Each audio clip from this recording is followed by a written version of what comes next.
За манай парламент сонгогдоод тангараг өргөөд яг 2 жил болж байна. За тэгээ энэ цаг хугацаанд ардчилсан Монгол ардын намын үзэл санаа сэтгэлгээний ялгааг өдөр бүр мэдэрч байгаа.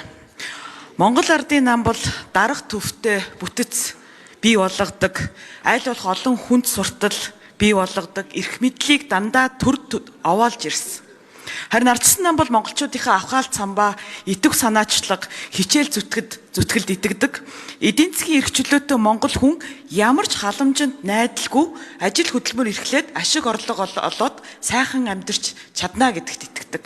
Тийм ч учраас ардчилсан намын гишүүний хувьд эдийн засгийн эрх чөлөөний тухай хуулийг санаачилсан.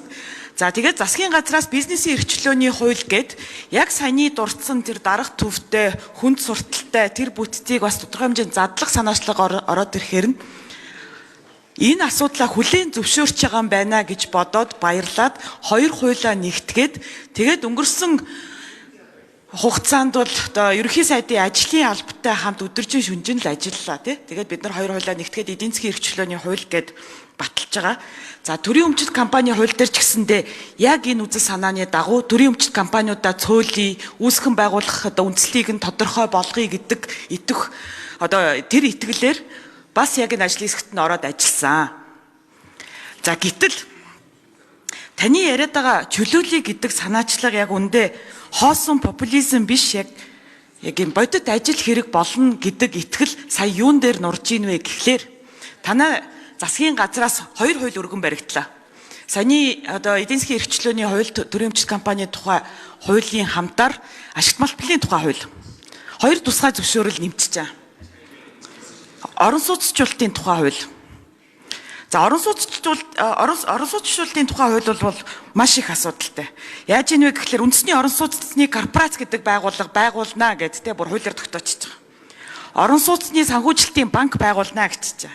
Тэгэхээр нэг гараараа ерөнхий сайд Эрдэнэс Монгол дээр компаниуд татан буулгаад байна гэдээ яриад байдаг. А нөгөө гараараа түүгээрээ орон сууцны корпорац байгуулах гэдэг, орон сууцны төрөлцсөн банк байгуулах гэдэг.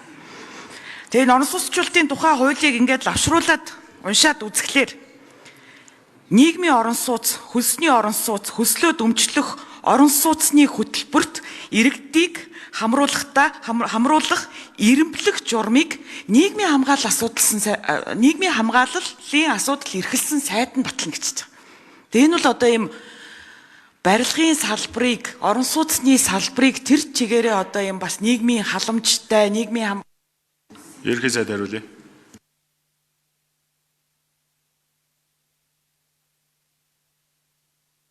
Ерхий сайд.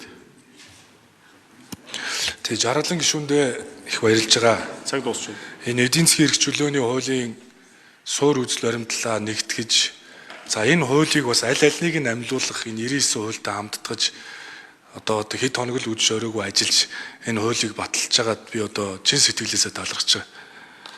Тэгээ танаа намд бол тань шиг ийм дэвшилтэд үзэл санаатай хүмүүс олон бий. Би одоо үргэлж хүндэтгдэг. Гэхдээ ирэх барихаараа өөрсдөө манай намыг зүүн талаар нь одоо тэргүүлээд явдаг шүү дээ, гүйц төрүүлдэг. 12-оос 16 хоног тод санаж байгаа. Тэгэхээр ийм дэвшилтэд үзэл санаан дээр хамт байж улс төр багва ярьж зөв зүйлийг нь зөв гэж явбал бид нар бас үр дүнд хүрнэ гэж бодож байна. За тийм учраас би бас тайлбар хийлье. Орон сууцчлалтын банкны хуулийг бол миний засгийн хурал дээр ч гэсэн байр суурь болоод хуулийн үзэл баримтлал бол энэ банк бол 34 хүртэлх хувь дээр буюу зөвхөн голден шерл эзэмшнэ. Төр.